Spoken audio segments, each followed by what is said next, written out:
Wonderful. How many lucky people here now? Yes, indeed. Well, now, Rick McIntyre is a poet who has been on the local scene for the past 8 years. And he has told that he's active also in acting as a member of the Playback Theater in Boston. And his best friends are Alexei and Moon, two of the acts seen in many of Salvador Dali's great works. Would you please welcome Rick McIntyre? Yeah.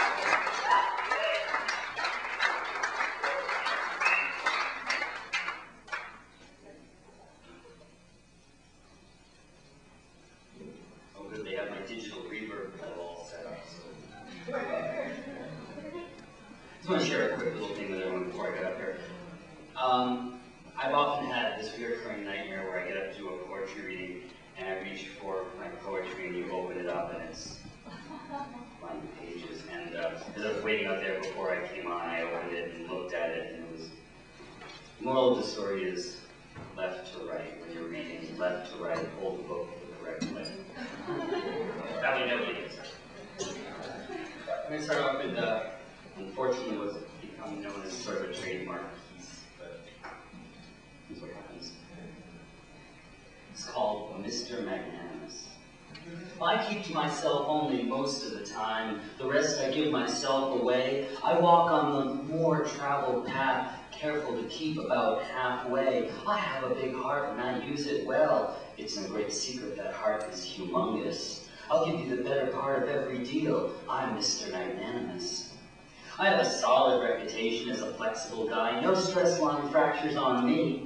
I remember all the fables about the willows that bend in the wind. I don't care if you sticks and stones me, because I am rubber and you are glue. Whatever you say bounces off me and sticks to you. I am impervious. I wrote the book on courtesy and recovery from face wounds. I'm Mr. Magnanimous. Now, I'd like to think I'm doing no great thing. Faith is kind of funny that way. Still, I do what I can, and maybe, just maybe, a few good things will be coming my way. These days, a Samaritan has got it tough. Say what you will, my gravestone will call me generous. And I'm giving until it hurts. That's me, Mr. Magnanimous. A man with a mission, I have perspective and aim, easy to approach, easy to ask, and I'll smile with a cut lip. At least I tried, even if I didn't measure up to the task. But hell, I gave it my best, and any court in the land would have a vote, and it'd be unanimous. Maybe he loses all the time, but you know, more winners could learn to lose like him. He's Mr. Magnanimous.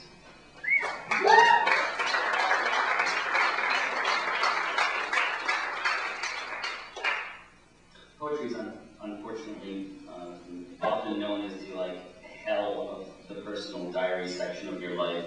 So I often write poems from a kind of character viewpoint. Like I come up with this character, like Mr. Magnanimous, and I write it, and people will come up to you afterwards saying, "I want to know. I want you to respect. I respect you for that in you." Or you write a really trash love poem, and they say, "You must have been really lonely when you wrote that one." It's like it's not. Well, it is me. I'm lying. Read the poem. Thank you, my technical consultant, show producer.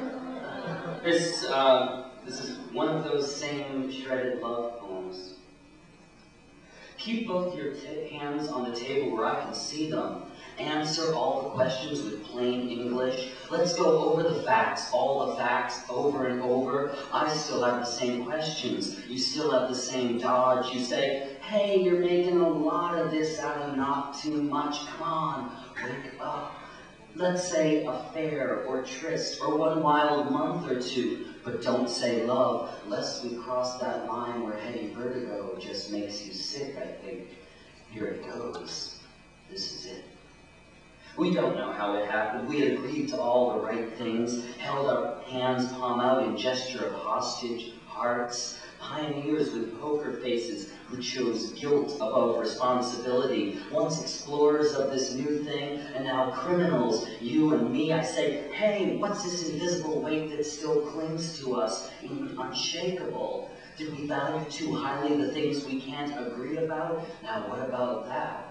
We could forgive each other, ourselves, whatever the accusations still stick. Defying all attempts at logic, don't say it. Just don't say it. If you quote another movie, I'll scream. The same goes for popular songs. Answer all the questions in plain words, plain language. Say it simply, tell the truth. See, you may in fact love me, but keep both your hands on the table where I can see them. It said all good things must come to an end, sure, but why always bad ends? We'll say goodbye, we'll swear to friendship. I don't believe that. You don't believe that. And our bodies hurtle us across the line where heady vertigo just sickens us. And I think we endured snowstorms of flowers, scars, and rhetoric just for this, for all the wonder of romance to become mere cheap parlor magic. I think here it goes. This is it. The amazing changing commitment relationship trick. The show begins.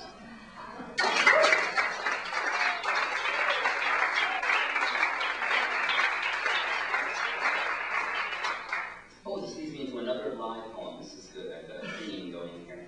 I went up to Colorado this summer, and because I decided on it at fairly short notice, about the cheapest way I could get out there was by train, and all my friends said, no, this is great, because with the trains you get to see all of scenic America. Amtrak goes through every industrial little back hole between Boston and Denver. And if you've ever gone into the south side of Chicago, well, that's here in the poem and everything, so this is the poem I brought back to those people. This is called My Gray America.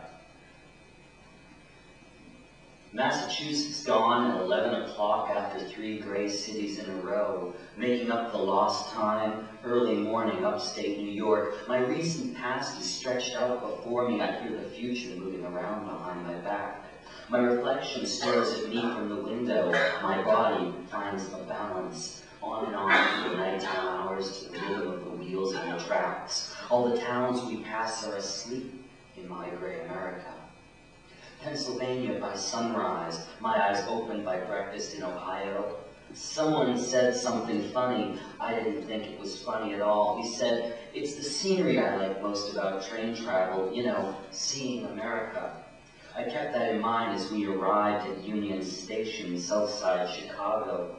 A hurried connection in the dim light, another train, by way of underground platforms, tunnels, timetables, rolling westward, another train, through Illinois that afternoon, one small town after another, across the brown Mississippi on a gray spanning bridge, hauling along at 100 miles an hour, on and on as the hours deepened into night, to the rhythm of the wheels on the tracks. All the sleeping towns we pass are ominous in my gray America.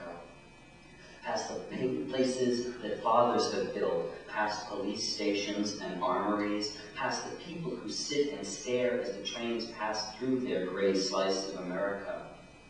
Through Oklahoma and Nebraska heading west, seeing the Rocky Mountains first as sunrise phantoms, past the farms in eastern Colorado that are just like farms all across America, and you don't really see it at first glance, but the farms are strangely quiet at planting time. Empty acres alongside for miles and miles now, each with its own rusted machinery grave site, each with its own TV satellite dish, and nothing else that's worth bragging out loud. When we pulled into Denver, we passed through Commerce City. One look at that and you'll know what I'm talking about. And my advice about train travel, I recommend drinking heavily and keeping your eyes shut. The body of America is gray and unraveling. This train rides the gray artery, passing like gray blood, on and on through the time zones, the gray places to the rhythm of the wheels on the tracks, to the places that fathers have built in my gray America.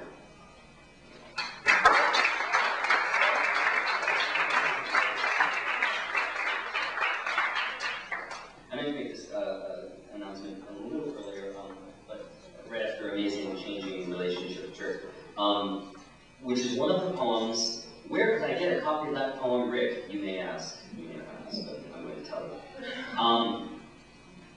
Glenn announced this as a tape release party, and in fact it is. It doesn't mean we're releasing the tape, we're just having a tape release party, and then we'll have the tape showing up there in your hands party later on. But we have a mailing list over there if you're interested in the tape and want to find out more about it. I'm on it, Maggie Simpson's on it, Glenn's on it, Casey, thank you, Casey Scott from New York is on it, and Raylinda Woad, Ace Storyteller is on it, and Chris Chandler. So for $6, it's